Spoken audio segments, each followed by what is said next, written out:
দ্বিতীয় শ্রেণীর প্রিয় শিক্ষার্থী বন্ধুরা, এমসি স্কুলের পক্ষ থেকে তোমাদের জন্য রইল অনেক অনেক ভালোবাসা। স্ক্রিনে তোমরা দেখতে পাচ্ছ তোমাদের গণিত বইয়ের পৃষ্ঠা নং 14।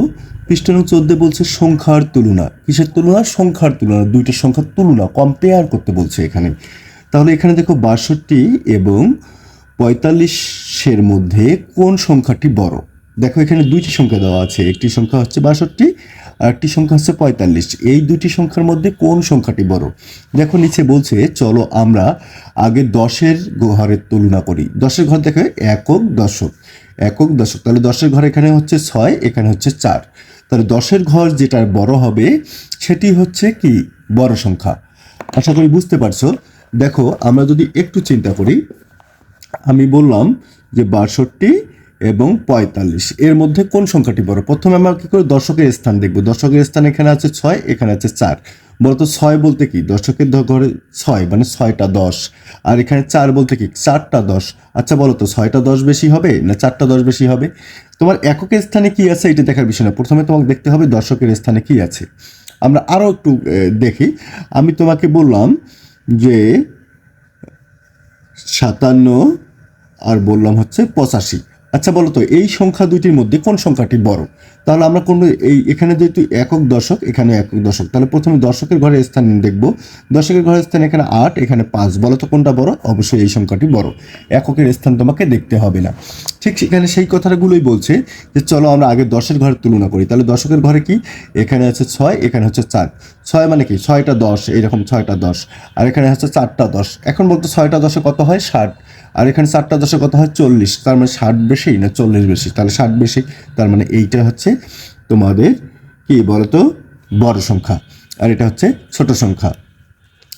এরপর দেখো তোমাদের পৃষ্ঠা নং 15 কি বলছে। পৃষ্ঠা নং 15 তোমরা দেখতে পাচ্ছ স্ক্রিনে। পৃষ্ঠা নং 15 বলছে যে 434 এবং 56। তাহলে এই দুটো সংখ্যার মধ্যে কোন সংখ্যাটি বড়? এখন প্রথম কথা হচ্ছে দেখো এখানে যেহেতু শতকের ঘর, তাহলে তোমার দুইটা সংখ্যা এখানে দেখো 4, একটা শতকের ঘর কয়টি আছে? 1 2 3 4।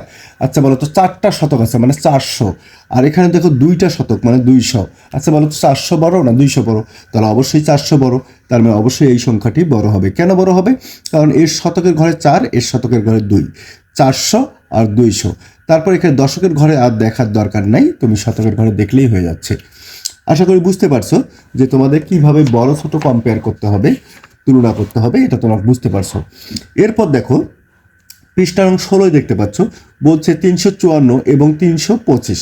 তাহলে এই দুটি সংখ্যার মধ্যে কোনটি বড় তা আমরা জানি। এখন বলো তো দেখি এই 354 এবং 325 এর মধ্যে যদি তোমরা দেখো হিসাব করবো হচ্ছে একক দশক শতক, এখানেও আছে একক দশক শতক মানে শতক, সব শেষ থেকে হিসাব করবা। তাহলে সেখানে শতকের ঘরে কি আছে? 3, এখানে শতকের ঘরে 3 সমান, তার মানে শতকের ঘরে বাদ।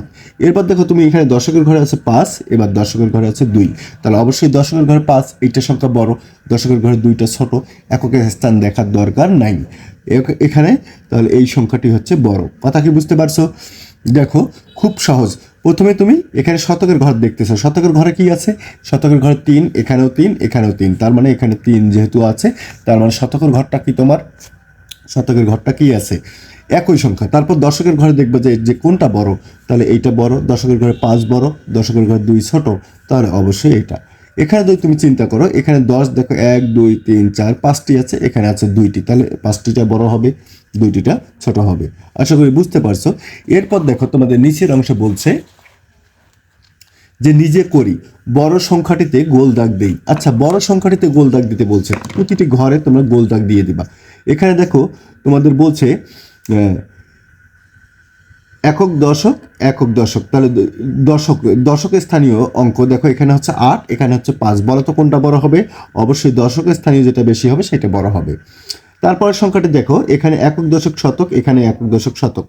এখানে শতকের ঘরে 4, এখানে শতকের ঘরে 4। তার মানে কি দুইটা সমান।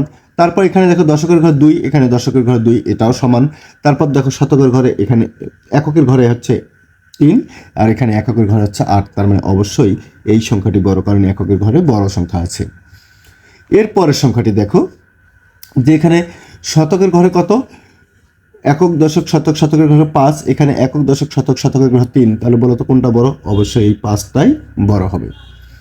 এবার দেখো একক দশক শতক এখানে 5 আর একক দশক শতক এখানে হচ্ছে 8। বলো তো কোনটা বড় হবে? অবশ্যই শতকের ঘরে যেহেতু 8 বড়, তাহলে 8ই বড় হবে, আর অন্য সংখ্যাগুলো তোমাকে দেখতে হচ্ছে না। এখানে দেখো একক দশক শতক শতকের ঘরে 6, এখানে একক দশক শতক শতকের ঘরে 6। তাহলে তুমি এবার দশকের ঘরে দেখো, দশকের ঘরে এখানে 7, এখানে হচ্ছে 3। তার মানে বলো তো অবশ্যই দশকের ঘরে যে সংখ্যাটি আছে বড়, সেটি বড় হবে। এরপর খেয়াল করো পরে 2 নম্বর ছোট সংখ্যাটিতে বলতে দেখি ছোট ওটা থাকে। এখানে দেখো একক দশক, এখানে একক দশক, তাহলে এখানে দশকের ঘরে আছে হচ্ছে 7, এখানে দশকের ঘরে 6, তাহলে অবশ্যই এই 6 সংখ্যাটি ছোট। এখানে দেখো একক দশক শতক, একক দশক শতক, শতকের ঘরে এখানে হচ্ছে 8, এখানে হচ্ছে 7। তাহলে আমি বলছি শতকের ঘরে যদি 8 থাকে তাহলে এই সংখ্যাটি বড় হবে এবং 7 যেটিতে আছে এটি হবে ছোট। একক দশক শতক শতকের ঘরে 3, এখানে একক দশক শতক শতকের ঘরে 4, অবশ্যই এটি বড়, তাহলে ছোট হচ্ছে এটি। তারপর দেখো একক দশক শতক এখানে হচ্ছে 9, একক দশক শতক এখানে হচ্ছে 6। বলো তো কোনটি বড় হবে? অবশ্যই 9 যেটি আছে সেটি বড় হবে, এখানে শতকের ঘরে 6 আছে, তাহলে এইটা হচ্ছে ছোট। তারপর এখানে দেখো একক দশক শতক আর এখানে একক দশক শতক, তাহলে এখানে শতকের ঘরে হচ্ছে 5, এখানে শতকের ঘরে 6, তাহলে এইটা বড়, এইটা হচ্ছে ছোট সংখ্যা। আশা করি বুঝতে পারতেছো ছোট সংখ্যা কিভাবে চিনতে হবে। এখানে একক দশক শতক, এখানে শতকের ঘরে 7, এখানে একক দশক শতক শতকের ঘরে 6, তার মানে অবশ্যই এই সংখ্যাটি ছোট সংখ্যা। এই ছিল হচ্ছে তোমাদের 14 পৃষ্ঠা থেকে 16 পৃষ্ঠার সমাধান। আশা করি সমাধানগুলো বুঝতে পারছো কিভাবে তোমাদের ছোট বড় সংখ্যাগুলো কম্পেয়ার বা তুলনা করতে হবে।